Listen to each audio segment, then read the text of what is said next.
Hello friends, welcome to அபிசன் vlogs. இன்றைக்கி நம்ம எங்கே இருக்கோம் அப்படின்னு பார்த்தீங்கன்னா, சுவாமி விவேகானந்தர் மெமோரியல் தான் ஃப்ரெண்ட்ஸ், குந்துகால். ஆக்சுவலாக இது நான் ஒரு ஷார்ட் வீடியோ வெளியே இருந்து எடுத்து போட்டிருந்தேன். பட் இன்றைக்கி வந்துட்டு நான் இன்சைட் போய் நான் டீட்டெயில் வீடியோவாக நான் போடுறேன் ஃப்ரெண்ட்ஸ். கொஞ்சம் நான் பர்மிஷன் கேட்டு தான் வீடியோ எடுத்தேன். பட் இது வரைக்கும் யாருமே இந்த வீடியோ எடுத்து போட்டதில்லை. For the first ever time நான் போடுறேன். இது யார் அப்படின்றத வந்துட்டு நான் லேட்டர் வீடியோவில் சொல்கிறேன் ஃப்ரெண்ட்ஸ். நம்ம வீடியோக்குள்ளே போகலாம். ஆக்சுவலாக வந்துட்டு அவ்வளோ கலெக்ஷன்ஸ் ஃப்ரெண்ட்ஸ். விவேகானந்தர் வந்துட்டு என்னெல்லாம் பண்ணாங்க, எப்படியெல்லாம் இது பண்ணாங்க அப்படின்ற அவ்வளோ கலெக்ஷன்ஸ் இருக்குது. இவர் யார் அப்படின்றத வந்துட்டு நான் சொல்கிறேன். எனக்கு கூஸ் பம்பான ஒரு விஷயம் அது. இவர் தான் வந்துட்டு விவேகானந்தர் ஃப்ரெண்ட்ஸ். ஆக்சுவலாக இவர் வந்துட்டு எப்போ பிறந்திருக்காரு அப்படின்னு பார்த்தீங்கன்னா 12th January 1862. டெத் வந்துட்டு 4th July 1902. நான் கூட ஏன்ஷியன் டைமில் பிறந்தவர்னு நினச்சேன். பட் இப்போ 19th centuryலாம் பிறந்திருக்காரு அப்படின்றது எனக்கு இப்போ தான் தெரியுது. ஆக்சுவலாக இவர் வந்துட்டு இவ்வளோ ரிலீஜியஸ் ரிலேட்டடாக வந்துட்டு நிறையா வந்துட்டு மக்களுக்கு வந்துட்டு எடுத்து வச்சுருக்காங்க. இவர் வந்து ஒரு ஃபிலாசபர் அப்படின்னு சொல்கிறாங்க. அதாவது எப்படி சொல்கிறது, லைக் ரிலீஜியஸ் டீச்சர் அப்படின்னு சொல்லலாம். ஒரு மத சார்பு வந்துட்டு வெளியே மக்களுக்கு வந்து தெரியப்படுத்துறது தான் இவரோட மோட்டிவ், ஒரு ப்ரோட்டோகால். இவர் வந்து யாரை ஃபாலோ பண்ணியிருக்காங்க அப்படின்னு பார்த்தீங்கன்னா, ராமகிருஷ்ணா பரமஹம்சா அப்படின்ற ஒரு சுவாமிஜியை தான் வந்துட்டு ஃபாலோ பண்ணியிருக்காங்க. அவங்க வந்து அவங்களோட ஒரு வழியில் தான் நடந்திருக்காங்க. லைக் இவர் வந்துட்டு மெயினாக வந்துட்டு சொன்ன ஒரு விஷயம் எனக்கு கொஞ்சம் இன்ஸ்பயரான விஷயம் என்னென்னா, யார் வேணால் என்ன ரிலீஜியஸாக வேணால் இருக்கலாம். அவங்களோட ரிலீஜியஸை மாற்றாது அது நம்மளோட கையில் கிடையாது. பட் அவங்களோடைய யாரும் தொந்தரவு பண்ணாமல் இருந்துட்டு போயிடலாம் அப்படின்றத வந்துட்டு சொல்லியிருந்தார். அது எனக்கு வந்துட்டு ஒரு ஓகே ஃபைன். லைக் இதை வந்துட்டு நான் ரிலீஜியஸில் மட்டும் எடுத்துக்காமல் ஒரு லைஃப்லேயும் எடுத்துக்கிட்டேன். லைக் அவரவருக்கு பிடிச்சதை அவரவர் பண்ணிட்டு போகிற மாதிரி. அது வந்துட்டு யாருக்கும் எந்த ஒரு தொல்லையும் எந்த ஒரு தொந்தரவும் இல்லாமல் அவங்களோட லைஃப்பை ஸ்மூத்தாக வாழ்கிறதுக்கு இது ஹெல்ப்ஃபுல்லாக இருக்கும் அப்படின்றது இது பண்ணேன். ஃப்ரெண்ட்ஸ், வீடியோவோட ஸ்டார்டிங்லேயே இவரை பார்த்துருப்பீங்க. இவர் யாருன்னு பார்த்தீங்கன்னா, இவர் தான் ஃப்ரெண்ட்ஸ் ராமநாதபுரம் டிஸ்ட்ரிக்டோட கிங், ராமநாதபுரம் சமஸ்தானத்தோட அரசர் பாஸ்கர சேதுபதி. எனக்கு ரியலி இவரை பார்த்தோன்னே ஒரு கூஸ் பம்ப் ஆச்சு. எதுக்கு அப்படின்றது தெரியல. அது ஃப்ரெண்ட்ஸ் பக்கத்துலேயே பார்த்தீங்கன்னா மெடிடேஷன் ஹால் இருக்கும். ஆக்சுவலாக இந்த ஒரு இடத்தோட ஒரு பியூட்டிஃபுல் பிளேஸ்ன்னு சொல்லுவேன். Worth of coming here. இந்த இடத்துல நீங்கள் உட்காந்துருக்கும் போது அவ்வளோ ரிலாக்ஸாக இருந்தது ஃப்ரெண்ட்ஸ். நானே போயிட்டு கொஞ்சம் நேரம் மெடிடேட் பண்ணேன்னா பார்த்துக்கோங்க ஃப்ரெண்ட்ஸ். சீரியஸ்லி அவ்வளோ ரிலாக்ஸ்டாக இருந்துச்சு. இங்கே போகிறதுக்கு இது வந்து ஒரு பெஸ்ட்டு. ஆக்சுவலாக இதுக்கு வந்துட்டு 5 rupees சார்ஜ் பண்ணுறாங்க ஃப்ரெண்ட்ஸ், இந்த ஒரு இடத்த வந்துட்டு விசிட் பண்ணி பார்க்குறதுக்கு.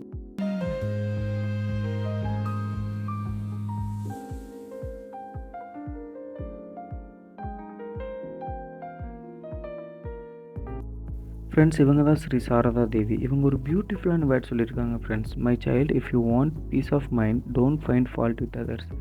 உனக்கு மன நிம்மதி வேணும் அப்படின்னு நினச்சா அப்படின்னா யாரோடையும் வந்துட்டு குற்றங்களை காணாதீரு அப்படின்னு சொல்லியிருக்காங்க. இவர் தான் ஃப்ரெண்ட்ஸ் ராமகிருஷ்ணா என்ன சொல்கிறாங்க அப்படின்னு பார்த்தீங்கன்னா, the goal of human is to realise God. கடவுளை உணர்றதுக்காக தான் மனித வாழ்க்கையே அப்படின்னு சொல்லியிருக்காங்க. இப்போ நம்ம வந்துட்டு மியூசியம்குள்ளே போகலாம் ஃப்ரெண்ட்ஸ். ஆக்சுவலாக மியூசியமோட ஒரு அவுட்டர் வியூ மட்டும்தான் நம்ம அன்றைக்கி பார்த்தோம். இன்றைக்கி நம்ம வந்து டீட்டெயில்டாக உள்ளே போய் பார்க்கலாம். இது நம்ம லாஸ்ட் வீடியோவில் பார்த்தது தான் ஃப்ரெண்ட்ஸ். டாடாய்ஸ் பையன் உட்காந்துருக்கான் பார்த்தீங்களா, இந்த மாதிரி தான் நான் சின்ன வயசில் உட்காந்துருந்தேன். இது என்ன இடம் அப்படின்னு பார்த்தீங்கன்னா, interpretation centre and come museum அப்படின்னு சொல்கிறாங்க. அதாவது ஒரு விஷயத்தை பற்றின டீட்டெயில்டு ரிவ்யூ ப்ளஸ் வந்துட்டு அதோட அருங்காட்சி அப்படின்னு சொல்கிறாங்க.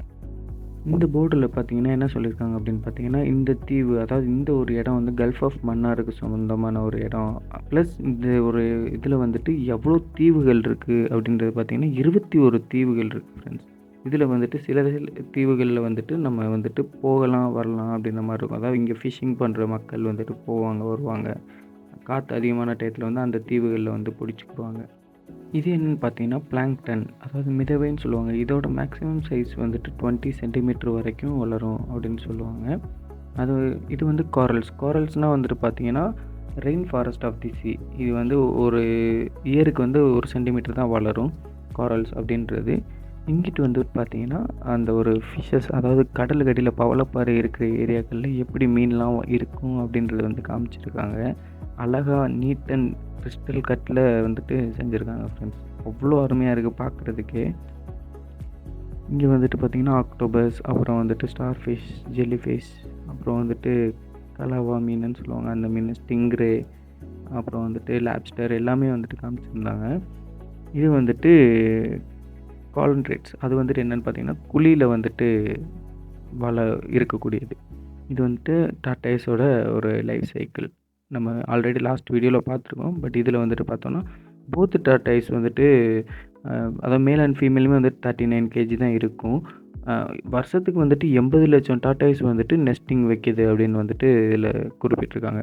இதெல்லாம் வந்துட்டு டேஞ்சரஸ் டூ டார்டாய்ஸுங்க. எதெல்லாம் டார்டாய்ஸுக்கு வந்துட்டு உயிரை எடுக்கும், அதாவது ரொம்ப உயிருக்கு ஆபத்தாக வருது அப்படின்றத வந்துட்டு காமிச்சிருந்தாங்க. இதெல்லாம் வந்துட்டு டீப் சீ ஃபிஷ்ஷஸ், அதாவது ஆழ்கடல் மீன் சொல்லுவாங்க. ரே ஃபிஷ், ஃப்ளையிங் ஃபிஷ், புல் ஃபிஷ், பன் ஃபிஷ், அப்புறம் வந்துட்டு ஷார்க்கு, ஆக்டோபஸ் எக்ஸட்ரா இந்த மாதிரி நிறையா மீன்கள் இருக்குது. இதில் வந்துட்டு சர்டன் திங்ஸை மட்டும் இதில் காமிச்சிருக்காங்க. இது வந்துட்டு மொலாஸ்கஸ். இது வந்துட்டு நத்தை ஓடு மாதிரி இருக்கும். அது உள்ளார தான் வந்துட்டு இது வந்து உயிர் வாழும்.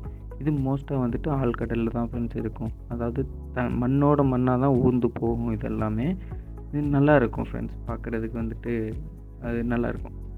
ஓகே. அண்ட் வந்துட்டு இது வந்து ஈல் ஃபிஷ் அப்புறம் வந்துட்டு அந்த ஒரு பலூன் ஃபிஷ் எல்லாம் இது பண்ணுறாங்க.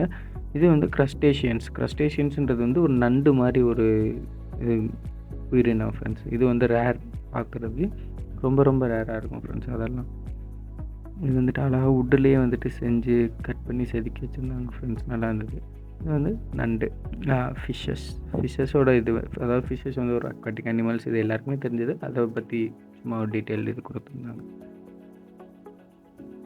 இது வந்துட்டு நான் நீமோ ஃபிஷ் அந்த ஒரு மூவியில் பார்த்துருக்கேன் ஃப்ரெண்ட்ஸ், இந்த மீனெல்லாம். பட் நேரில் எல்லாம் பார்த்ததில்லை. ஏஞ்சல் ஃபிஷ்ஷஸ்லாம் பார்த்ததில்லை.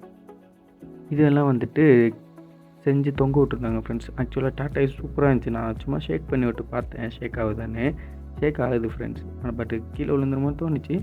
பட் உள்ள அளவுக்கு இல்லை, நல்லா ஸ்ட்ராங்கான ஒரு கம்பியில் தான் தொங்க விட்டுருந்தாங்க. இப்போல்லாம் வந்துட்டு முன்னாடி வந்துட்டு சீ ஹார்ஸ் வந்துட்டு கீ செயின் பண்ணியிருப்பாங்க. எத்தனை பேருக்கு தெரியுன்றது தெரில. பட் இப்போ வந்து அதை வந்து பேன் பண்ணிட்டாங்க, டியூ டு அழிஞ்சிக்கிட்டு வருது, எக்ஸ்டிங்க்ட் ஆகிட்டு வருது அப்படின்றதுனால. இது வந்துட்டு கடல் பசு அப்படின்னு சொல்லுவாங்க ஃப்ரெண்ட்ஸ். நம்ம நார்மலாக வந்துட்டு கடலுக்கு போகிறவங்க வந்து என்ன சொல்லுவாங்கன்னா ஆவுலியா அப்படின்னு சொல்லுவாங்க. நமக்கு தெரியல. பட் இது வந்துட்டு ரேர் தான் ஃப்ரெண்ட்ஸ். இதெல்லாம் வந்துட்டு நீமோ படத்தில் பார்த்த மீன்கள் மாதிரியே இருக்குது ஃப்ரெண்ட்ஸ் இது எல்லாமே. பட் வந்துட்டு அவ்வளோ நேச்சுரலாக வந்துட்டு எப்படி இருக்குமோ அந்த மாதிரியே செஞ்சுருந்தாங்க. இதுதான் ஃப்ரெண்ட்ஸ் பேக் சைடு. ஆக்சுவலாக இந்த இடத்துல இருந்தால் ஃப்ரெண்ட்ஸ் குருசடி ஐலாண்டுக்கு வந்து கூட்டிகிட்டு போவாங்க. அந்த இடத்துல இருந்து போட்டு வச்சு அந்த சைடு இருக்குது ஃப்ரெண்ட்ஸ், தீவு, அங்கே போவாங்க. ஆக்சுவலாக அந்த இடத்துக்கிட்ட நான் வந்துட்டு இப்போ போய் காட்டுறேன் ஃப்ரெண்ட்ஸ். கிட்ட போய்ட்டு அங்கே எப்படி இருக்கும் அப்படின்றத வந்து காட்டுறேன். இது வந்துட்டு ஏக்கோசிஸ்டம் ஆஃப் தமிழ்நாடு டூரிசம். அவங்க இது வந்து ஆக்சுவலாக வந்துட்டு ஃபாரஸ்ட் டிபார்ட்மெண்ட் தான் ஃப்ரெண்ட்ஸ் இது பண்ணது. எந்த இடம் அப்படின்னு பார்த்தீங்கன்னா, இது வந்துட்டு இதுக்குள்ளே பைனாக்குலர் இருக்கும் ஃப்ரெண்ட்ஸ். அங்கே தெரியுதில்ல தீவு, அது தெரியாது, ஜூம் பண்ணுற ஒரு ஃபெசிலிட்டி இல்லை என்கிட்ட இப்போது. அந்த ஒரு இதில் வந்துட்டு இதை வெளியே பார்க்கலாம் ஃப்ரெண்ட்ஸ். அங்கே ஒரு குட்டியாக கோயில் மாதிரி ஒன்று இருக்கும். அங்கே தான் வந்துட்டு உட்காந்து தியானம் பண்ணாங்க அப்படின்றது வந்துட்டு சொல்லுவாங்க. ஸோ இதுக்குள்ளே இருக்குது அந்த பைனாக்குலர். பட் அது இப்போ க்ளோஸில் இருக்குது, ரூம் லாக்கில் இருக்குது. நான் செக் பண்ணி பார்த்தேன், நம்ம போகிறதுக்கு வழி இல்லை. இன்னொரு நாள் பார்க்கலாம் ஃப்ரெண்ட்ஸ். இப்போ அதை க்ளோஸ் பண்ணி தான் வச்சுருக்காங்க. ஸோ நான் இப்போ வந்துட்டு அந்த குருசடி ஐலாண்டு கூப்பிட்டு போகிற இடத்துக்கு நேராக வச்சு காட்டுறேன் ஃப்ரெண்ட்ஸ். லைக் பண்ணி சப்ஸ்கிரைப் பண்ணுங்கள் ஃப்ரெண்ட்ஸ், மறந்துடாதீங்க. இதுதான் ஃப்ரெண்ட்ஸ் குருசடி ஐலாண்டு கூப்பிட்டு போகிற அந்த ஒரு ஸ்பாட். இதுதான் வெயிட்டிங் ஏரியா. இது வந்துட்டு ஆக்சுவலாக வந்துட்டு கவர்மெண்ட்டோடது தான் ஃப்ரெண்ட்ஸ். லைக் வந்துட்டு ஃபாரஸ்ட் டிபார்ட்மெண்ட் தான் வந்துட்டு இதுக்கு வந்து இன்சார்ஜ். இது 15 lakhs செலவில் வந்துட்டு இந்த ஒரு ப்ராஜெக்ட் வந்து செஞ்சுருக்காங்க. அந்த இடத்துல வந்து ஃபுல் அண்ட் ஃபுல் எப்படி இருக்கும் அப்படின்னு பார்த்தீங்கன்னா, பவளப்பாறையால் வந்துட்டு செஞ்ச ஒரு கட்டடங்கள், அப்புறம் வந்துட்டு நிறைய மூலிகை செடிகள்லாம் இருக்கும் அப்படின்றது வந்துட்டு என்னோடய ஃப்ரெண்ட்ஸ் எல்லாம் சொன்னாங்க, அங்கே போன ஃப்ரெண்ட்ஸ் எல்லாம். ஆக்சுவலாக இங்கே உட்கார்ற இடம் ஆம்பியன்ஸ் வந்து நல்லா இருக்குது ஃப்ரெண்ட்ஸ். நல்ல காற்று வரும் ஃப்ரெண்ட்ஸ் இந்த இடத்துல, அவ்வளோ காற்று. லைக் வந்துட்டு நமக்கே அறியாமல் நமக்கு தூக்கம் வரும், அந்தளவுக்கு ஒரு காற்றாக இருக்கும். நான் வந்து மோஸ்ட்டாக வந்துட்டு எனக்கு ஸ்ட்ரெஸ்ஃபுல்லாக ஃபீல் ஆகிற டைமெல்லாம் இங்கே வந்துடுவேன். இல்லைன்னா வந்துட்டு பாம்பன் பீச் போயிடுவேன். அங்கெல்லாம் இருக்கும்போது அந்த காற்று நம்ம மேலே படும்போதே வந்துட்டு நம்மளுக்கு அவ்வளோ இதாக இருக்கும். மறக்காமல் நம்ம சேனலை லைக் பண்ணி சப்ஸ்கிரைப் பண்ணி பெல் ஐக்கானை போட்டு வச்சுக்கோங்க. ஸோ அடுத்து என்ன பண்ணலாம் அப்படின்றத வந்துட்டு கமெண்ட்டில் சொல்லுங்கள் ஃப்ரெண்ட்ஸ். வெயிட்டிங்.